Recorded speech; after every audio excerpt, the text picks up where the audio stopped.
Boker Tov. Voilà, je suis partagé, je suis à la fois hyper content de vous retrouver ce matin. Et ça rappelle presque le bon vieux temps. Et en même temps, voilà, on se dit que si on se retrouve par Zoom à 10 heures du matin, c'est que malheureusement, on est à nouveau confiné et on doit faire face à une situation qui n'est pas évidente. Mais on essaye de maintenir le lien. Et on va continuer donc sur la lancée, sur le thème que j'avais choisi de partager avec vous ces derniers mois dans ces shiurim de Zoom, c'est-à-dire essayer de s'intéresser à ce qu'on appelle les Haggadot Chazal, c'est-à-dire des textes dans la Gemara qui ne sont pas la partie, on va dire, technique à proprement parler de la Gemara, celle qui va discuter de la Mishnah et par le truchement donc de raisonnement confronter les avis des sages, mais ce qu'on appelle la Haggadah, c'est-à-dire ces récits qui viennent entrecouper le Talmud, parfois de manière très surprenante, qui viennent en rupture totale avec le sujet qui est abordé dans la Gemara à ce moment-là, et qui souvent, trop souvent malheureusement, sont étudiés comme de petites histoires qui viennent nous détendre. Alors attendez une seconde. Parce que... Bordel, merde.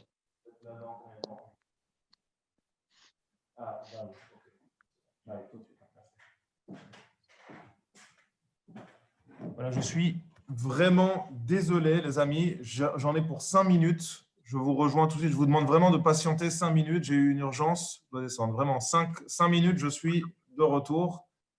Et voilà, on poursuit le shiur. Merci beaucoup. Je suis désolé.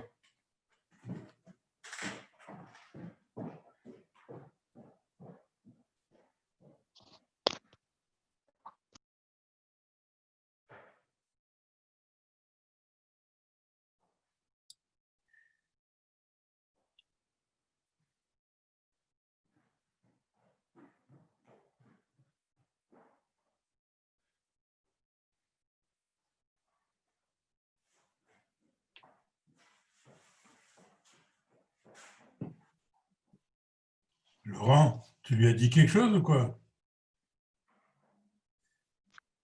Je suis pas son père, hein.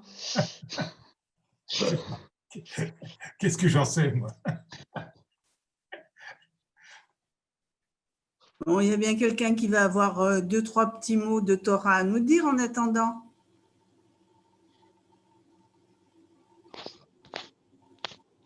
Jacques?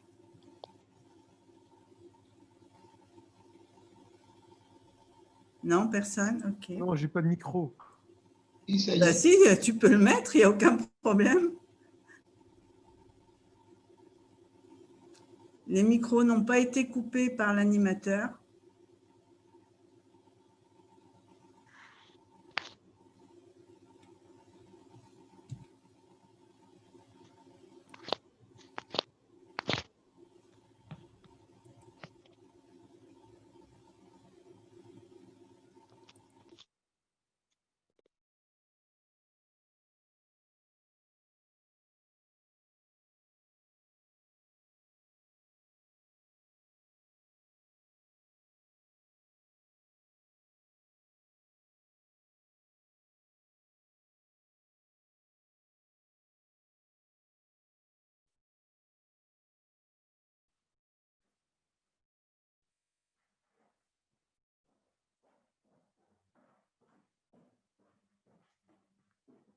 Voilà, je suis désolé, me voilà de retour.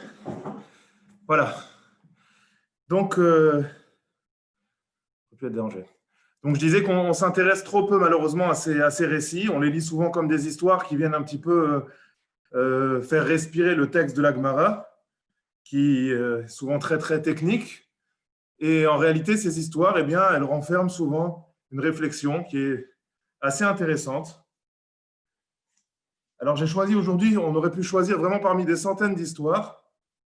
J'ai choisi aujourd'hui un texte qui se trouve dans le traité de Shabbat, puisqu'on est dans la semaine du Shabbos Project, pas directement en lien avec le Shabbat, mais en tout cas un texte qui se trouve au 5e chapitre du traité de Shabbat. Donc, je l'ai partagé avec vous à l'écran. J'ai réussi à le ponctuer grâce au rabbin Spingarn qui m'a qui m'a soufflé un site très intéressant qui ponctue tous les textes sans ponctuation automatiquement. C'est les merveilles d'Internet. Vous voyez que le texte est court, on va le lire ensemble. C'est un texte très surprenant qui nous raconte une histoire assez déboussolante. Tanu Rabbanan, donc je lis ce texte avec vous et on va essayer un petit peu de le comprendre. Tanu Rabbanan, Maaseh be'echad shemeta ishto. Alors, je vous ai dit que souvent la Gemara vient entrecouper ces discussions techniques sur la Mishnah par des récits qui parfois n'ont rien à voir avec le sujet étudié. Là, en l'occurrence, la Gemara est en train de parler de quelque chose d'un aspect assez technique, quelque chose de particulier qui concernait le sujet qui est abordé ici dans la Haggadah. Et donc, là, en ce qui concerne l'histoire que je vous présente, elle découle en réalité indirectement d'un sujet qui a été abordé juste avant par la Gemara. En ce qui concerne la Mishnah, la possibilité de faire sortir ces animaux avec des poches avec lesquelles les animaux transportaient certains objets. Et donc, indirectement, la Gemara nous présente cette histoire. Tanu Rabbanan Maaseh be'echad shemeta ishto. Alors, la Gemara nous présente cette histoire d'une personne, shemeta ishto, dont la femme est décédée, ve'inicha ben linak. Et cette femme a laissé un jeune enfant, donc orphelin, velo yalo schar menika liten. Malheureusement, le mari était extrêmement pauvre et il n'avait pas de quoi se payer les services d'une nourrice. Ve'naasa lones. Et la Gemara nous dit, naasa lones, nous dit que cette personne a bénéficié d'un miracle. Veniftechulo dadin kishne dade isha. Et Akadosh Baruch Hu lui a fait pousser une poitrine kishne dade isha, comme la poitrine d'une femme. Ve'enik et beno. Et par ce miracle, il a pu subvenir aux besoins urgents de son fils et il a pu l'allaiter. Amar Rav Yosef, et c'est la discussion vraiment très étrange à ce sujet que l'on trouve entre Rav Yosef et Abaye. Rav Yosef, lui, regarde cette histoire-là avec un regard qui est émerveillé, qui est vraiment qui va en tout cas dans le sens de quelque chose d'extrêmement positif. Boure kama gadol adamze shenaasa lones.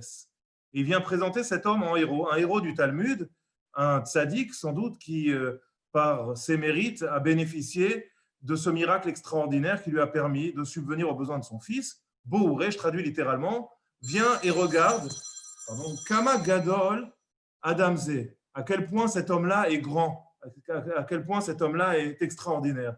Chez Naasalo Neskaze, car il a bénéficié d'un miracle tout à fait extraordinaire de cette envergure.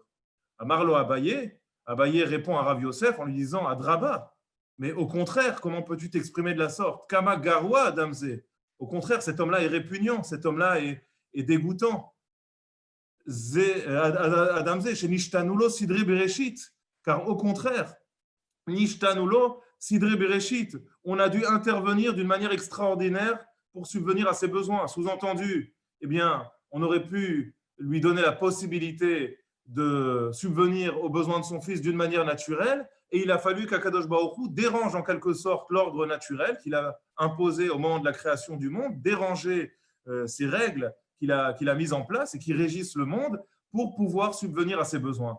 Donc, si Akadosh Baruch Hu a dû utiliser un tel subterfuge, c'est que cet homme-là n'est sans doute pas digne de pouvoir subvenir aux besoins de son fils d'une manière naturelle, et que, alors peut-être ce que viendrait suggérer le texte, on va le voir, c'est qu'en réalité, Akadosh Baruch Hu n'intervient ici que pour sauver le fils. Absolument pas par rapport au père. On a un enfant ici qui n'a rien demandé, un enfant qui ne peut pas payer pour la situation de ses parents, et c'est vraiment une réflexion que j'aimerais nourrir avec vous. Même si vous voulez intervenir, il n'y a pas de problème, sur la conséquence également du choix des parents, des grands-parents par rapport aux enfants. Souvent, on connaît un grand principe dans la Torah qui dit que le yumtu avot al banim ou banim al avot, qu'il n'y a pas d'interdépendance entre les générations et qu'un enfant ne peut pas mourir pour les fautes de son père, de la même manière qu'un père ne peut pas mourir pour les fautes de son fils. En tout cas, on parle d'ici un fils qui serait majeur.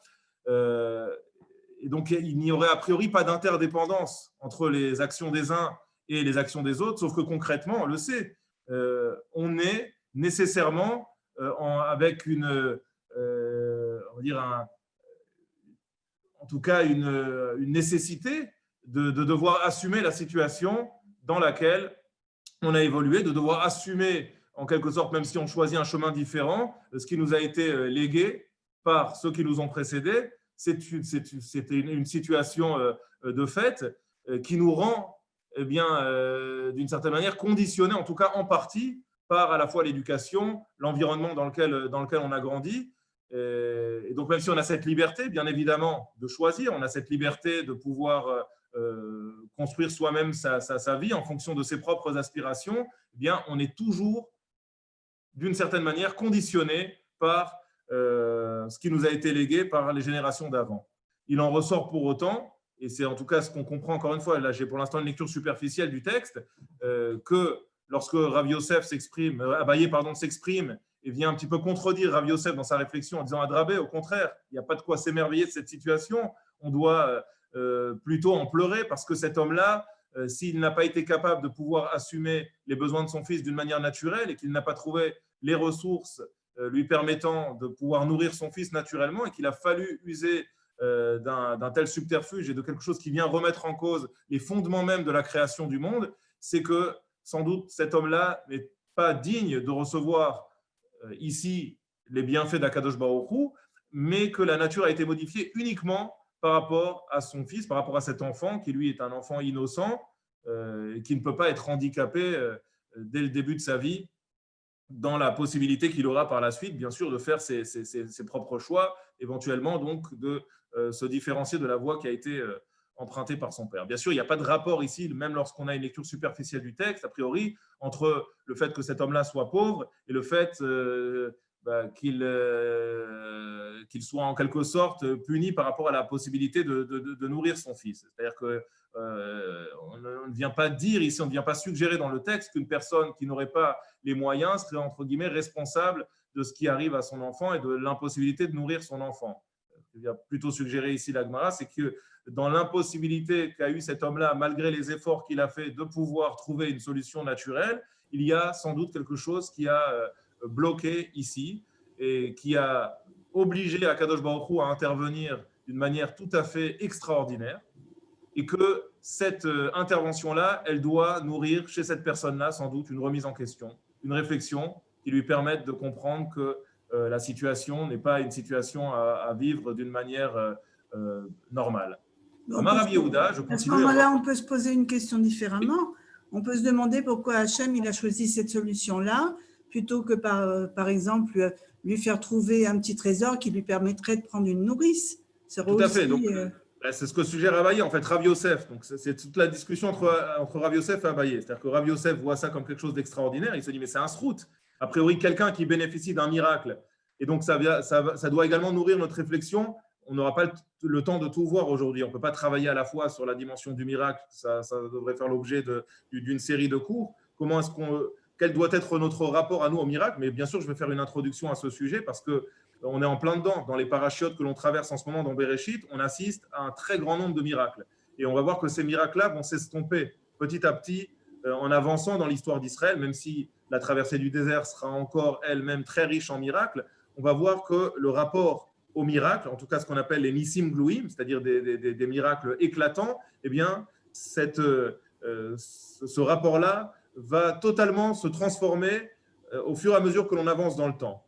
Au fur et à mesure que l'on avance dans le temps, que l'histoire d'Israël évolue, que l'on passe d'une génération qui est la génération des prophètes à la génération de ce qu'on appelle les Chachamim, c'est-à-dire que la prophétie va disparaître pour laisser place aux Chachamim et à la génération de la réflexion qui va nourrir sa propre réflexion, et que, en même temps qu'on assiste à ce passage, eh bien, ces miracles vont commencer à s'estomper, à s'effacer, pour laisser place à une autre catégorie de miracles, beaucoup plus subtils, qui sont ce qu'on appelle les Nissim Nistarim, des miracles qui, eux, sont des miracles cachés.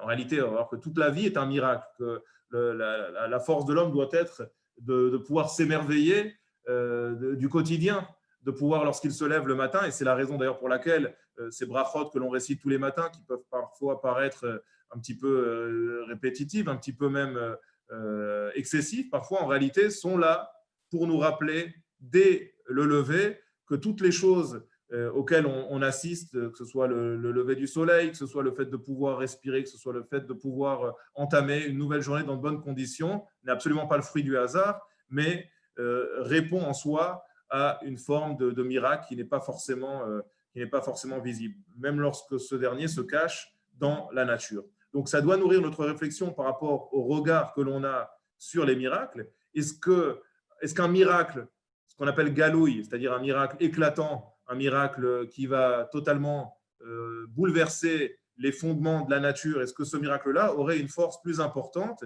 et aurait une portée plus importante qu'un miracle qu'on appelle un es nistar? Ou au contraire, est-ce qu'un miracle éclatant, comme semble le suggérer Abaye, ne viendrait pas remettre en question le propre mérite de l'homme, qui, s'il est véritablement à la hauteur, eh bien, n'a pas besoin que l'on change pour lui des règles qui ont été établies par Akadosh Baruch Hu, selon sa volonté. Si Akadosh Baruch Hu avait voulu faire exister le monde sur un miracle, un es galouille permanent, il aurait sans doute instauré ça dans les Maaseh Bereshit, dans l'œuvre de la création. Or, à aucun moment dans le texte que nous avons lu dans Bereshit, ou dans ce que les commentaires suggèrent, il n'apparaît qu'Akadosh Baruch Hu ait eu l'intention, au moment où il a créé le monde, de faire fonctionner ce monde selon des règles qui seraient amenées à changer tous les jours. Et donc, selon ce qu'on appellerait le Nes Galouille. On voit que le Nes Galouille, ce miracle éclatant, extraordinaire, est quelque chose qui est utilisé par Akadosh Baruch Hu avec parcimonie. Alors, on va le voir d'une manière assez, c'est vrai, déséquilibrée dans l'histoire, puisque Akadosh Baruch Hu semble un petit peu en abuser dans une première partie de l'histoire et ne plus y faire recours dans une seconde partie de l'histoire. Et pour autant, même dans la première partie de l'histoire, on voit que le miracle n'est pas le quotidien. L'Israël, il l'a été, oui, pendant un certain temps, c'est vrai, pendant les 40 années dans le désert, c'est une partie tout à fait particulière de l'histoire du clan Israël. Et si on s'en tient à la vie des Avot, des patriarches, on voit que ces miracles sont utilisés avec parcimonie. Ils vont concerner Abraham, Yitzhak et Jacob à certains moments de leur vie. Ce n'est pas forcément le quotidien. Et on va voir, c'est intéressant, que nos Avot vont réagir avec une certaine, je ne dirais pas une certaine froideur, mais en tout cas parfois une certaine inquiétude, une certaine mise en perspective, en tout cas du miracle, de l'utilisation de ce miracle, dont souvent ils sont les bénéficiaires, au regard de la vie qui est la leur, des mérites qu'ils ont pu accumuler. Et on va voir à plusieurs reprises, aussi bien Abraham, Yitzhak et Yaakov, se demander, lorsqu'ils bénéficient d'un miracle, s'ils ne sont pas en train d'épuiser leur capital mérite et leur capital investissement vis-à-vis d'Akadosh Baruch Hu. Donc on voit que le regard que nos Avot peuvent porter sur le miracle n'est pas toujours un regard d'émerveillement ou un regard forcément très positif de prime abord. Et qu'eux-mêmes, très rapidement, se sont posé la question de savoir est-ce que les miracles dont ils étaient les bénéficiaires ne venaient pas sur le dos de quelque chose d'autre, sur le dos d'un mérite, sur le dos d'un éventuel projet qui pourrait intervenir un peu plus tard dans leur vie. Et Akadosh Baruch Hu va devoir les rassurer. À plusieurs reprises, on va peut-être donner des exemples, mais que ce soit Abraham, Yitzhak et Jacob, Dieu va devoir intervenir en leur disant « Ne vous inquiétez pas. Ne vous inquiétez pas. Si j'ai choisi d'utiliser ici un miracle, c'est parce que cela s'inscrivait dans mes calculs, mais ça ne vient en aucun cas s'entrechoquer ou ça ne vient pas en désaccord, en tout cas, avec un mérite dont vous pourriez être vous-même les bénéficiaires et qui pourrait entraver un projet ou une opportunité, en tout cas, dans la vie que vous avez choisi de mener. Donc, on voit que ce rapport-là au miracle est un rapport qui est très ambigu. C'est un rapport qui est très ambigu de tout temps. Encore une fois, la période de Mitzraïm, la période de la sortie d'Égypte et des 40 ans qui vont suivre dans le désert, je pense que c'est une période à étudier à part. C'est une période vraiment intéressante parce qu'elle est basée sur le miracle, que toute la soirée de Pessah, elle vient mettre en exergue justement l'ensemble de ces miracles. Et c'est comme ça qu'on intéresse les enfants. C'est comme ça que se fait même toute la transmission dans l'histoire du peuple juif. C'est de rappeler les miracles extraordinaires dont nous avons été les bénéficiaires au moment de la sortie d'Égypte et les années qui ont suivi dans le désert. C'est vraiment une question, en tout cas, que l'on doit se poser sur le sens de ces miracles, sur le rapport que nous devons avoir au quotidien avec ce qui s'apparente à des miracles, mais qui ne sont pas du même ressort que ce qu'on appelle donc ce Nes Galouille, ce Nes tout à fait extraordinaire dont ont bénéficié les générations précédentes.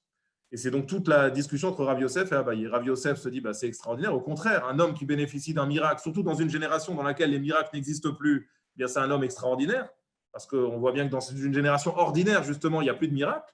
Donc si Akadosh Baruch Hu a fait en sorte qu'une personne dans une situation compliquée puisse bénéficier d'un bouleversement des conditions naturelles pour pouvoir s'occuper de son enfant sans avoir besoin de se casser la tête, c'est que c'est un tzaddik, forcément un tzaddik. Et Abaye lui dit au contraire, ce n'est pas un tzaddik. Qui a dit que le tzaddik, c'est quelqu'un qui va immédiatement avoir recours ou en tout cas va pouvoir bénéficier d'une solution facile? Peut-être qu'au contraire, le tzaddik, c'est celui qui est capable, par ses efforts personnels, par ses investissements, par ses mérites, de trouver une solution, même si elle est parfois un petit peu plus difficile, même si elle est parfois un petit peu plus éprouvante, mais en tout cas qui va être capable, par ses propres mérites et par ses propres efforts, de pouvoir bénéficier du fruit de son travail.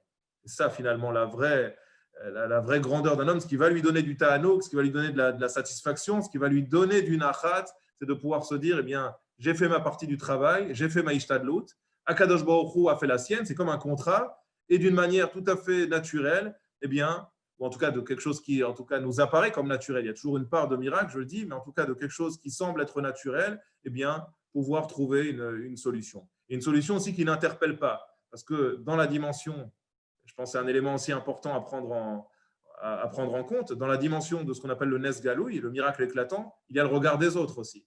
Ce regard des autres, on ne peut pas en faire abstraction ici. C'est-à-dire la manière dont les gens vont percevoir ce miracle, le regard que les autres peuvent avoir par rapport à ce bouleversement profond qui est intervenu, et donc les conséquences, bien sûr, de ce regard par rapport au rapport, là, en l'occurrence dans notre histoire, que cet homme-là entretient avec son fils. Tout ça, c'est vraiment très, très important.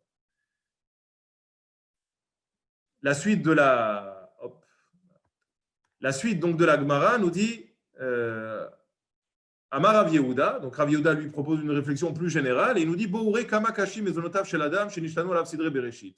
En réalité, je vois de cette histoire ce que nous dit Rav Yehuda. Donc on a 4 protagonistes ici dans cette histoire, 4 rabbanim qui vont échanger leurs réflexions, confronter leurs réflexions. Rav Yosef, Abaye, Rav Yehuda et Rav Nachman. Rav Yehuda, donc est le troisième à intervenir. Lui, il a une réflexion plus générale. Il nous dit Bouré kama kashi mezonotav shel adam. Moi, j'apprends de cette histoire en réalité une règle beaucoup plus générale qui nous montre que gagner sa vie, c'est très difficile. Finalement, pour tout homme, kashi mezonotav shel adam, il est difficile pour un homme de gagner sa vie, de gagner son pain. C'est une bataille perpétuelle. Shenishtanu alav sidre bereshit.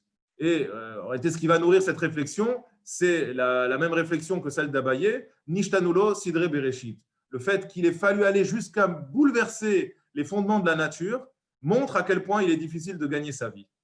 C'est tellement dur que cet homme-là a tout tenté, il n'y est pas parvenu et il a fallu aller jusqu'à bouleverser les fondements de la nature pour lui donner sa subsistance.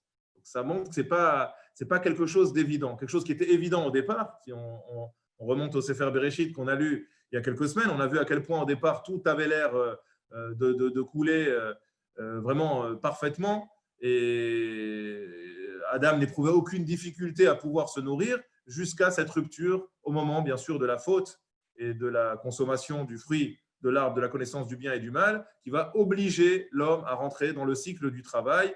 Bezeat apecha tochal lechem, tu mangeras le pain à la sueur de ton front. Et donc il y a un nouveau système qui se met en place qui va obliger l'homme à produire des efforts et à faire sortir de la lumière de par cette obscurité que lui-même a cherché à confronter, de par la démarche qu'il a eue au moment de la consommation du fruit de la connaissance, de l'arbre de la connaissance du bien et du mal.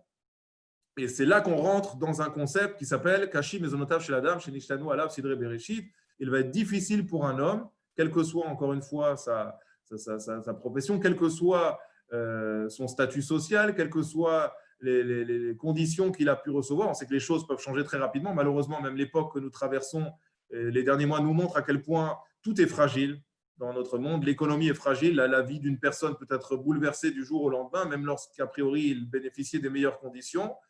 Shenishtanu alav sidre bereshit. En tout cas, là, on le voit au travers de cette histoire. Visiblement, il n'y avait plus d'options, il n'y avait plus d'autres possibilités que celle de remettre en question les fondements de Maaseh Bereshit, de la création du monde, pour pouvoir donner la possibilité à cet homme de nourrir son fils. Amar Rav Nachman. Et puis, Rav Nachman intervient, 4e position, Tida demitrachish nisa vela ibru mizone. Donc là, il propose une réflexion qui a l'air proche de la précédente, mais en réalité, on va le voir, qui est un petit peu différente. Rashi nous dit donc Akadosh Baruch Hu parfois se voit dans l'obligation d'intervenir, de produire des miracles, comme on le voit avec cet homme. Et Mina Shamaim, Rachid nous dit bien ici, bien sûr, des miracles qui interviennent directement du ciel. C'est comme si finalement l'homme ne se suffisait plus à lui-même de par ses efforts pour pouvoir gérer justement les flux de cette parnassa. Les kama atzalot, l'infashot à Adam, et donc Akadosh Baruch Hu est parfois obligé d'intervenir pour sauver des situations qui sont des situations presque de non-retour. Mais là, Hibrou maisonné. Et là, Rav Nachman dit quelque chose de très intéressant. Il dit, mais là, Hibrou maisonné, malgré le fait ici qu'Akadosh Baruch Hu soit intervenu, là, Hibrou maisonné, il n'y a pas de création ici de richesse. C'est intéressant, de nourriture. C'est-à-dire qu'Akadosh Baruch Hu ici a fait un nes. Ce nes-là a consisté donc à faire sortir une poitrine de cet homme-là, donc quelque chose de tout à fait anormal, puisque c'est une fonction qui est réservée normalement aux femmes. Et là, Akadosh Baruch Hu a fait en sorte que cet homme-là puisse bénéficier de ce miracle, mais pour autant, on n'a pas de création de nourriture. C'est-à-dire qu'Hachem a juste fait en sorte que cet enfant puisse manger. Mais il n'y a pas eu pour autant la parnassa qui est arrivée chez cet homme. Et donc, on voit ici à quel point vraiment, les choses ne sont pas évidentes. Ça rejoint un petit peu ce que disait Rav Yehuda, à quel point Kashi Mezonotav chez la dame, la parnassa d'un homme est véritablement difficile. Mais Rav Nachman fait remarquer quelque chose qui va encore plus loin. Et Rashi nous dit, vous l'avez ici, Ve'en nes zeragil, chez Ivro Mozanot la tzadikim. C'est pas quelque chose c'est pas un nes ici, c'est pas un miracle ici courant. Chez Ivro Mezonot la tzadikim bevetam. Chez Mtsou chitin delin botzrotev. C'est pas quelque chose de courant que Akadosh Baruch Hu fasse en sorte, même pour les tzadikim, que tout d'un coup, du blé commence à pousser miraculeusement à l'intérieur de leur maison. On ne va pas avoir chez soi à la maison, sur le parquet ou sur la moquette, tout d'un coup, une récolte qui commence à pousser. Donc on voit quand même cette gestion finalement des flux qui au départ est abondante, et on le dit même dans le Hachré, tous les jours lorsqu'on récite la tfila, on dit Potach et yadecha ou masbia lechol chayratson. On dit qu'Akadosh Baruch Hu est celui qui a la capacité, la force de rassasier toute personne qui en demande, et pourtant, eh bien, on le voit dans la réalité, c'est pas quelque chose d'évident. Et on voit que même dans des situations difficiles, eh bien, parfois la solution ne vient pas nécessairement là où on aurait pu l'imaginer. Et là, en l'occurrence, eh bien, on n'a pas le boulanger qui est venu toquer à la porte ou le laitier pour venir proposer un bidon de lait, mais un miracle ici qui a permis à cet homme-là de pouvoir nourrir son fils sans pour autant que la nourriture ne soit abondante, ou en tout cas n'intervienne d'une manière physique, d'une manière concrète. Bien sûr, il y a véritablement du pshat de cette agada. On comprend qu'il y a véritablement du lait qui est sorti. L'enfant n'a pas été nourri spirituellement ici, il a été nourri physiquement par son père. Mais on ne voit pas la nourriture. Je pense qu'il y a quelque chose ici de très très fort aussi dans le fait que cela intervienne par un allaitement direct, c'est que la nourriture ici n'est pas visible. Donc il y a quelque chose de très paradoxal. On a un miracle qui est un miracle éclatant, un miracle incroyable, une poitrine qui pousse chez cet homme.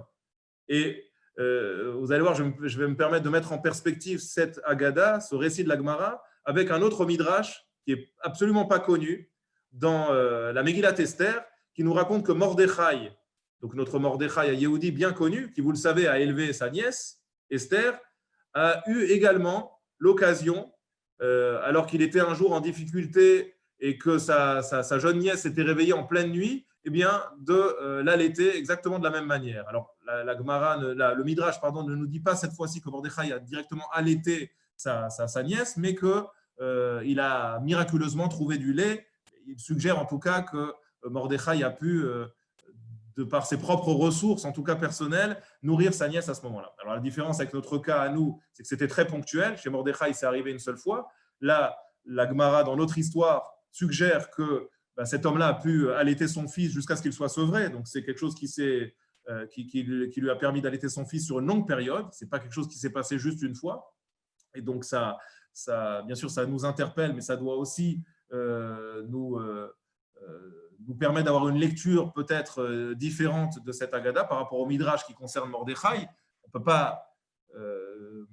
peut pas regarder un texte, lire un texte de la même manière lorsqu'il s'agit d'un miracle ponctuel ou lorsqu'il s'agit d'un miracle qui va se reproduire tous les jours sur une longue période. Et les mots qui sont employés ne sont pas les mêmes. Ne sont pas les mêmes en ce qui concerne l'histoire de Mordechai et en ce qui concerne l'histoire de cet homme-là, d'ailleurs dont on ne cite pas le nom. Je trouve ça aussi très intéressant qu'on ne cite pas son nom. C'est que la Gemara ne se gêne pas souvent pour citer les noms des personnes, surtout lorsque ce sont des tzadikim, mais on est parfois même très gêné de trouver les noms de personnes qualifiées de tzadikim. On a notamment dans la Gemara le nom d'une personne qui est citée, qui pourtant selon les dires de la Gemara, une vie qui n'était pas une vie spécialement morale, au contraire, une vie qui était faite de mœurs extrêmement dissolues, dépravées, et qui a décidé de faire tchouva à la fin de sa vie. Et une tchouva qui était très sincère. Et cet homme-là, eh bien, nous dit la Gemara, Kana olamo b'sha'achat, c'est Rabbi Eliezer ben Dourdaya, il a acquis son monde en l'espace d'un instant. Et la Gemara n'hésite pas à le qualifier de tzaddik, et elle n'hésite pas non plus à citer son nom, alors qu'il était pourtant montré en exemple jusqu'au dernier moment de sa vie, ou plutôt en contre-exemple, comme vraiment le prototype de l'homme qui est totalement passé à côté de sa vie, qui a passé son temps à s'adonner à des choses qui ne sont absolument pas recommandées. La Gemara n'hésite pas à utiliser les noms des personnes lorsque celles-ci sont recommandables ou lorsque, au contraire, le nom peut être érigé en exemple. Cet homme-là a su faire preuve d'une abnégation absolument extraordinaire à la fin de sa vie et il a réussi à gagner tout son monde futur, mais également, j'ai envie de dire, son monde terrestre. Parfois, on peut transformer son existence terrestre en l'espace d'un seul instant par une prise de conscience sincère. C'est ce qui s'est passé chez cet homme-là. Et la Gemara n'hésite pas à citer son nom parce que son nom mérite d'être cité. Or là, on voit qu'on nous parle d'Adam Echad. On nous parle d'une personne.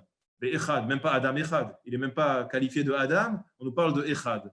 Je trouve que la manière de s'exprimer ici de la Gemara est une manière assez surprenante, pas forcément très respectueuse vis-à-vis de cette personne-là. Et c'est peut-être aussi ce qui a amené Abaye à avoir un regard très, très négatif sur la situation, ce qui n'est pas le cas donc, de Rav Yosef.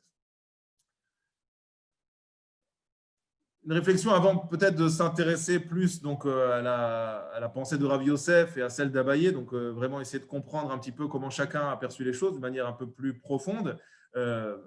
Comprendre ici que lorsque Akadosh Baruch Hu intervient, il a bien évidemment plusieurs paramètres à prendre en compte. Vous savez, il y a un ouvrage très intéressant que vous avez peut-être déjà lu, très connu, du Rav Aryeh Kaplan. Je ne sais pas si vous connaissez le Rav Aryeh Kaplan. Rav Aryeh Kaplan est vraiment un gaon, malheureusement, qui nous a quittés beaucoup trop tôt. C'était un élève du Rav Dessler, et d'ailleurs, c'est lui qui a contribué à mettre par écrit les écrits du Rav Dessler dans le fameux Mirtav Meliaou, qui est l'œuvre magistrale du Rav Dessler, sans doute un des plus grands penseurs, le Rav Dessler du XXe siècle. Et le Rav Aryeh Kaplan, qui malheureusement nous a quittés beaucoup trop tôt, était un de ses élèves. Il a eu le temps, même s'il nous a quittés trop tôt, de laisser certains écrits qui sont vraiment très, très, très intéressants, très profonds. Il y en a un qui s'appelle « Si vous étiez Dieu » et qui propose au lecteur de se mettre à la place d'Akadosh Baruch Hu. Donc, c'est quelque chose de très, très osé de sa part, de proposer au lecteur de se mettre à la place de Dieu pour savoir comment est-ce qu'il interviendrait s'il était Dieu dans telle ou telle situation, notamment lorsqu'il s'agit bien de devoir régler des problèmes de justice, des problèmes de pauvreté. Comment est-ce qu'un homme serait amené à agir? On a très souvent tendance à vouloir se mettre justement à la place d'Akadosh Baruch Hu, d'essayer de comprendre comment fonctionne le monde, comment fonctionne le bien, le mal, comment réussir à comprendre une problématique qui a interpellé l'ensemble des penseurs, Tzadik, Veralo, Racha Vetovlo, comment comprendre que parfois des mécréants ou des gens en tout cas qui ont tout l'air de mécréants, qui ont un comportement absolument abominable, puissent a priori jouir de richesse et d'une sorte en tout cas de tranquillité tout à fait déroutante, alors que des tzadikim par ailleurs, des gens pieux, des gens engagés, ont l'air de souffrir le martyre et de se retrouver dans des difficultés extraordinaires. C'est une question qui a bien sûr interpellé, qui a nourri la réflexion de tous les penseurs de tout temps, cette notion de tzaddik, veralo, racha vetovlo. Elle a bien sûr aussi nourri la réflexion de Rav Dessler. Et donc, on essaye de comprendre comment fonctionne Akadosh Baruch Hu. En réalité, il y a bien sûr énormément de paramètres à prendre en compte. Et à la lecture du texte que je vous propose ce matin, on se dit parfois que la perspective ici qui nous est proposée entre le regard de Rav Yosef d'un côté et celui d'Abaye a l'air très manichéenne.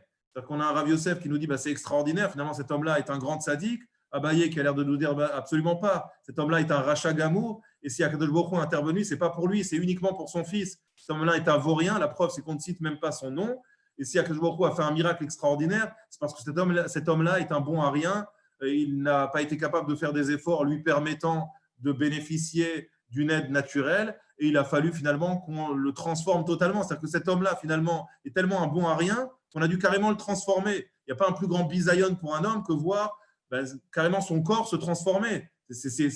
Il n'est même plus lui-même. C'est-à-dire que même physiquement, il n'est même plus lui-même. On ne parle même pas intellectuellement. Cet homme-là, sans doute, moralement, intellectuellement, ne vaut pas grand-chose. Mais là, on voit que finalement, il n'est tellement pas digne qu'Akadosh Baruch Hu n'a pas hésité physiquement à le transformer. Donc, je suis assez violent dans mes propos, mais c'est un petit peu ce qu'Abaye suggère au travers de sa réflexion.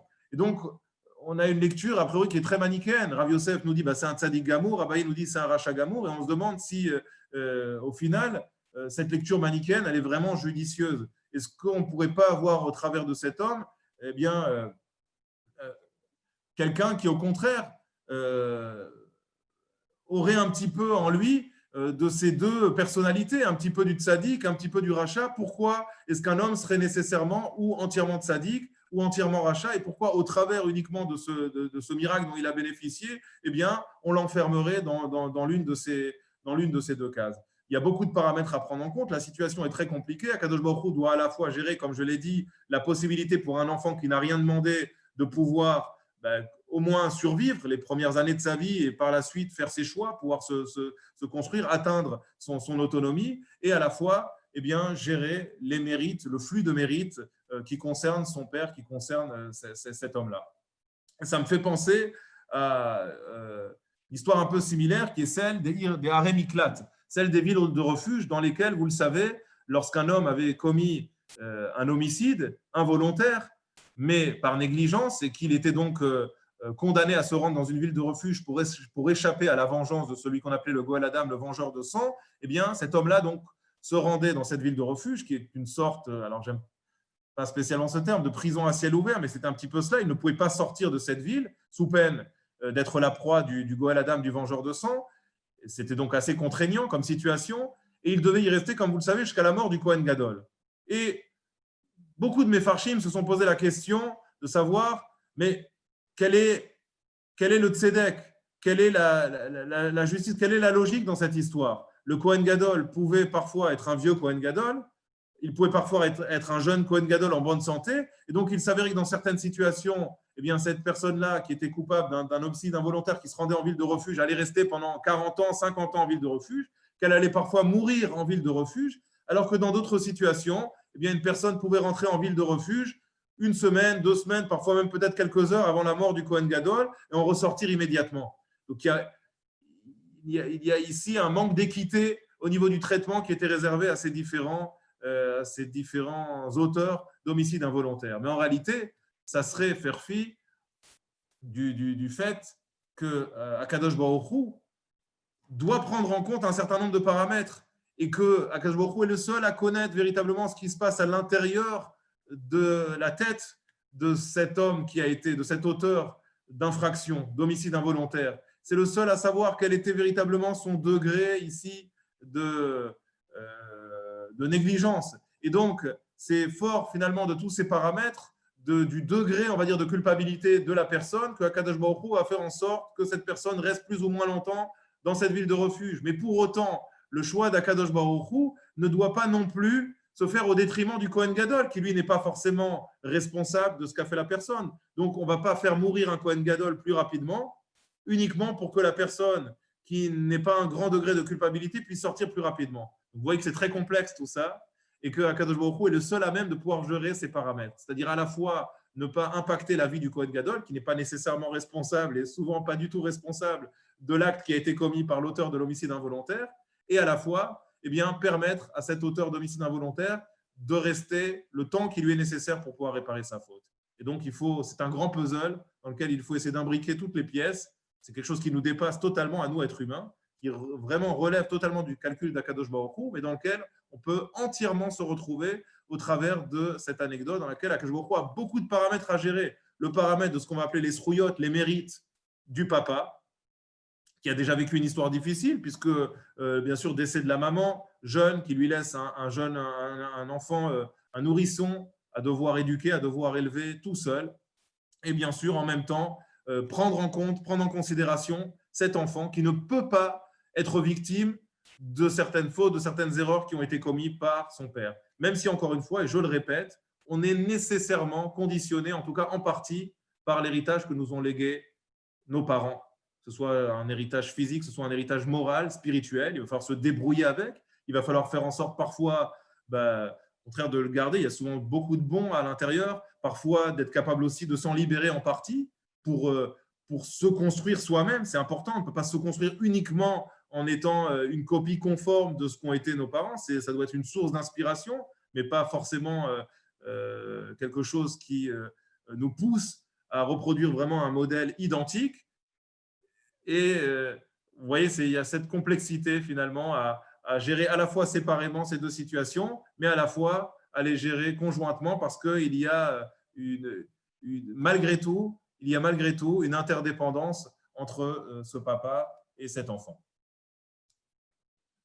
Je n'avais pas pris le premier Rashi. Je vous rappelle quand même que sur le premier Rashi que vous voyez ici, où on nous dit Nishtanu ala, velo zachal ipatachlo share sachar. Donc Rashi précise bien, lorsque Abaye en tout cas va qualifier cet acte-là d'un acte vraiment négatif, en tout cas qui ne met absolument pas en valeur la personne et le papa, que lo zachal ipatachlo share sachar. Que si vraiment cette personne-là avait été une personne digne de ce nom, eh bien, elle aurait été Zocha lipatachlo share sachar, de pouvoir gagner beaucoup plus dignement son pain et de ne pas avoir besoin donc d'avoir recours à quelque chose qui va non seulement mettre complètement de côté cette possibilité de gagner dignement sa vie, mais en plus totalement la métamorphoser et la transformer physiquement au plus profond de son corps.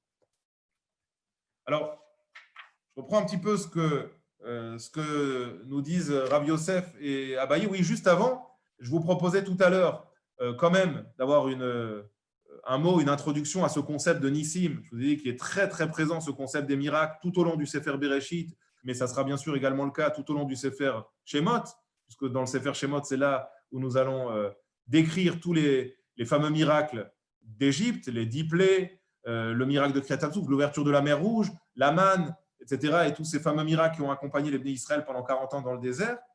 De manière surprenante, même si les miracles sont très présents dans le Sefer Bereshit, il y en a certains que le texte a choisi d'occulter. Et ça n'a pas échappé à nos Mefarshim. Je donne un exemple, parce qu'il est très récent. Nous allons lire cette semaine Parashat Vayera. Nous avons lu Parashat Lech Lecha la semaine dernière, l'histoire d'Abraham. Vous savez que la Torah prend le temps de nous raconter l'histoire d'Abraham. Elle va beaucoup s'attarder sur la personnalité d'Abraham et sur la manière dont Abraham a réussi à construire sa vie et à se détacher justement du mode de vie de son père, de Terach.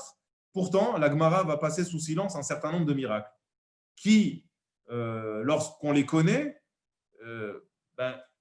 nous semblent une aberration totale. Alors, je donne un exemple flagrant. Au début de la Parashat Lech Lecha, la Torah choisit volontairement de passer sous silence le miracle le miracle de Nimrod, le miracle de la fournaise ardente, où, comme vous le savez, Abraham a dû, pour tout simplement prouver qu'il était un Mahamine et pour se détacher de cette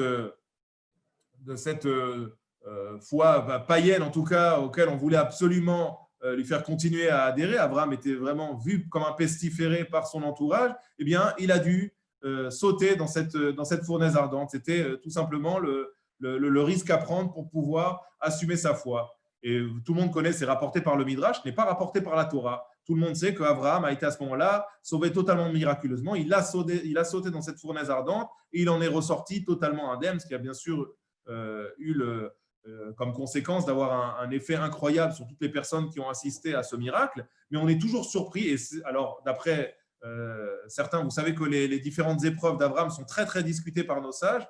Ils ne listent pas de la même manière les 10 épreuves. Nous, tout ce que nous savons, c'est qu'Abraham a été éprouvé 10 fois. La manière de lister ces 10 épreuves est très différente parmi nos maîtres, chez nos maîtres, et notamment sur le fait de savoir est-ce que Lech Lecha, le moment où Abraham a dû quitter sa famille, sa patrie pour se rendre en Eretz Israël, qui est le début de notre parashat Lech Lecha, est-ce que c'est la première épreuve ou est-ce que l'épreuve de la fournaise ardente est une épreuve? Et donc Lech Lecha ne serait pas la première épreuve. C'est une discussion.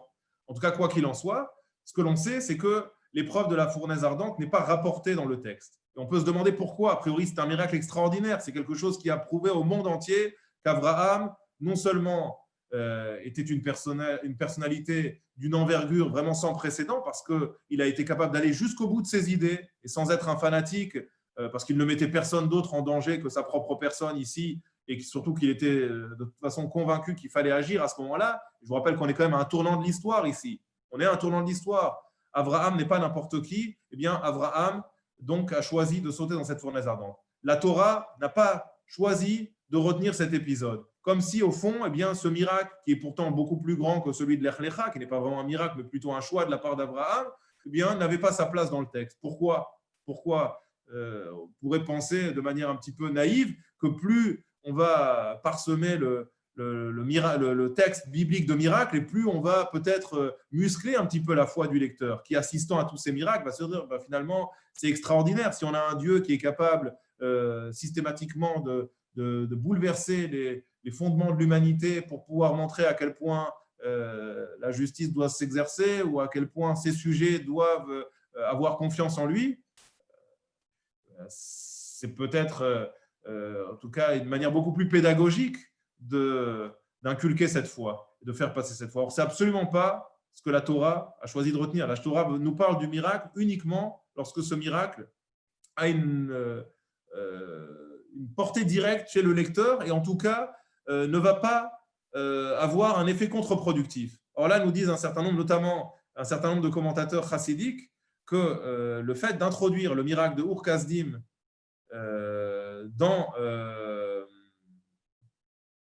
dans le texte biblique aurait eu un effet extrêmement contre-productif. Il aurait eu un effet extrêmement contre-productif parce qu'il aurait pu laisser penser qu'en toute génération, qu'en toute circonstance, eh bien, on puisse agir comme Abraham. Donc, vous voyez à quel point la Torah, finalement, elle prend le soin de ne pas utiliser quelque chose qui pourrait être un outil pédagogique extraordinaire, de ne pas l'utiliser lorsqu'il peut y avoir également une portée qui est contre-productive. Alors, c'est exactement le cas ici. Le fait de parler de ce miracle-là aurait pu laisser penser qu'on peut, comme Abraham, et je vous rappelle qu'Abraham ici avait la possibilité tout à fait halachique, c'est-à-dire qu'il aurait pu se soustraire. Abraham s'est mis lui-même en difficulté dans ce miracle-là. C'est lui qui a un petit peu attiré cette épreuve sur lui. Or, en aucun cas, même si nous savons qu'il y a 3 fautes suprêmes pour lesquelles un homme doit être prêt à mourir plutôt que de transgresser la Torah. Vous le savez, pour tout le reste de la Torah, il n'y a aucun souci. Lorsque la vie est en danger, la vie prime surtout. Il faut transgresser toutes les mitzvot de la Torah, sauf ce qu'on appelle les 3 péchés capitaux, dont l'idolâtrie. Eh bien, pour autant, dans notre histoire à nous, c'est Abraham lui-même qui s'est mis en danger. C'est Abraham qui a suscité cette épreuve-là. Et un homme n'a pas l'obligation de susciter l'épreuve. Je vous rappelle que dans la tfila que l'on fait tous les matins, on demande à Kadosh Baruch Hu de ne pas nous confronter à l'épreuve. L'objectif, ce n'est pas d'être confronté à une épreuve et de pouvoir faire preuve de courage. Si on est confronté à une épreuve, alors à ce moment-là, il faudra se montrer courageux. Mais de demander à Kadosh Baruch Hu de nous envoyer les épreuves, ce n'est absolument pas un regard juif. Nous, au contraire, notre regard, c'est de pouvoir servir à Kadosh Baruch Hu dans les meilleures conditions, de savoir que si Hachem nous envoie une épreuve, c'est qu'on a la force de la supporter, mais de demander à Kadosh Baruch Hu de nous envoyer une épreuve, c'est déjà un manque d'humilité absolument incroyable, et c'est totalement contraire à ce que la Torah attend de nous. La Torah, elle n'attend pas à ce qu'on demande à être éprouvé en permanence. Au contraire, il y a une volonté de vivre dans la simcha et une volonté d'avoir, au contraire, un regard positif, un regard qui nous porte sur ce que l'on vit au quotidien. Donc l'épreuve, oui, on l'assume, la tête haute, lorsqu'elle se présente à nous, mais on ne la demande pas, en aucun cas. Or, Abraham semble ici demander l'épreuve. Il semble demander l'épreuve pour justement être un exemple, pour montrer à quel point il est capable de faire preuve d'abnégation et de courage. Oui, sauf qu'Abraham, nous disent nos commentateurs chassidiques, est un personnage unique dans l'histoire. Abraham se trouve à un tournant de l'histoire. Abraham est celui qui va faire émerger à nouveau le monothéisme, alors que cette notion s'est totalement étiolée, qu'elle s'est totalement abîmée et que le monde court à sa perte. Sans l'intervention d'Abraham, on se dirige tout droit vers un nouveau Maboul. Donc, Abraham est un personnage unique, et un personnage unique fait des choses uniques. Et ces choses-là, ce n'est pas toujours bien d'en parler lorsqu'elles peuvent être mal interprétées. On ne s'en cache pas, le Midrash le dit, donc ce n'est pas quelque chose dont on a honte, mais ça ne doit pas figurer dans le texte biblique parce que le lecteur ne doit pas en faire un mauvais usage. Vous voyez souvent la Torah, on la qualifie de violente, on pense qu'elle véhicule des choses qui ne sont pas toujours très, très correctes. Souvent, on essaye de nous mettre en difficulté par rapport à ces textes de la Torah, mais vous voyez à quel point la Torah fait attention à ne pas mettre le lecteur en difficulté par rapport à des choses qui pourraient être extrêmement mal interprétées. Oui, Alain ? Mais ça me fait penser à lorsqu'il y a indication à transgresser le Shabbat avec un chinouille, on demande, où il est parfois l'occasion pour le Rav lui-même Oui, tout de à provoquer ce chinouille comme exemple pour montrer qu'il ne faut pas hésiter à le faire dans ce cas-là. Tout à fait, tout à fait. C'est vrai que c'est très intéressant. On croit toujours qu'on va demander entre guillemets, à celui qui en a rien à faire. Absolument pas. Lorsque Shabbat, il y a une nécessité de transgresser, on va au contraire demander à la plus grande personne pour montrer à quel point certaines choses se transforment parfois en mitzvah. Et lorsque c'est une mitzvah, eh bien, il faut l'assumer parfaitement.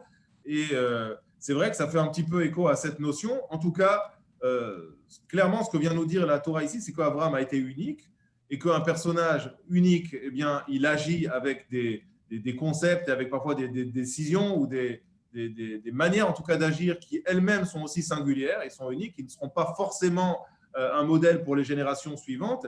Et donc, il n'y a pas ici de nécessité d'inscrire le miracle. En revanche, lorsque ce miracle-là pourra avoir une portée positive au niveau pédagogique et une visée pédagogique intéressante sur le lecteur, là, la Torah n'hésite pas à faire part de ces miracles. Je vous le disais tout à l'heure, nos avot, que ce soit Abraham, Yitzhak et Yaakov, ont eu parfois extrêmement peur des miracles dont ils ont été les bénéficiaires parce qu'ils pensaient avoir perdu un petit peu de leur mérite.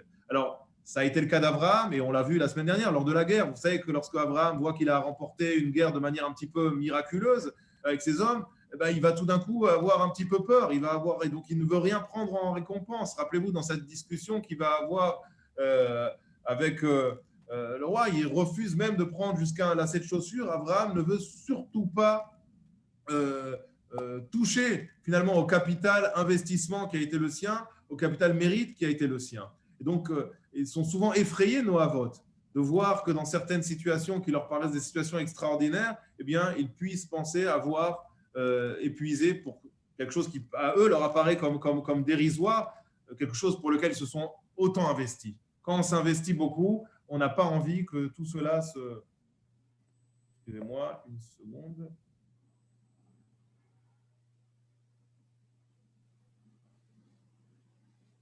Voilà, je suis désolé. Hop.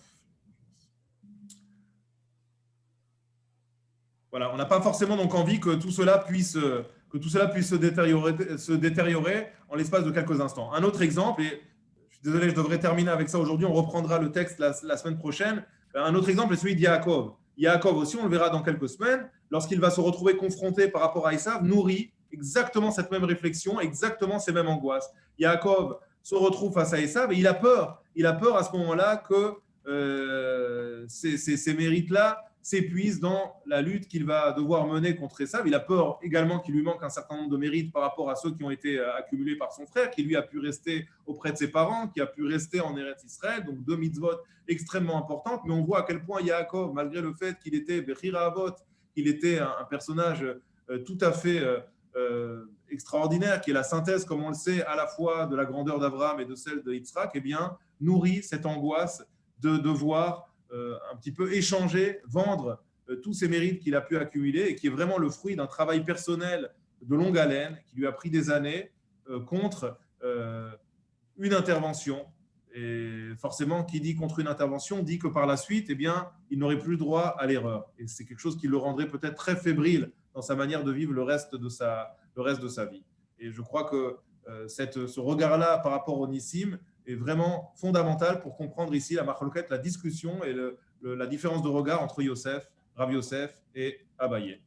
Voilà, je suis désolé, j'étais aujourd'hui un petit peu pris de partout. La semaine prochaine, j'essaierai donc de vous donner d'autres textes où je n'ai pas eu le temps aujourd'hui de taper, qu'on pourra analyser ensemble, notamment un commentaire du Maharsha, vous savez, qui est un des grands commentateurs de la Haggadah, pour essayer de comprendre plus précisément la réflexion de Rav Yosef et celle d'Abaye, de pouvoir mieux confronter leur raisonnement. Alain, oui. Quelle est la référence du texte, parce que je suis arrivé après le début. Oui, alors excusez-moi, je vous ai mis le texte sans vous donner la référence, effectivement. Alors attendez, je la donne tout de suite. C'est dans le traité de Shabbat. Dans le traité de Shabbat, Daf Nun Gimel Amoud Bet. Nun Gimel Amoud Bet. Dans le traité de Shabbat. Merci. Voilà, bonne journée. Merci beaucoup d'avoir été présent. Et donc, écoutez, en principe, la semaine prochaine, même heure, 10h, on continuera donc réflexion autour de ce texte. Nesgadal, au plaisir. Merci, bonne journée. Bonne journée, merci. Shabbat shalom. Shabbat shalom.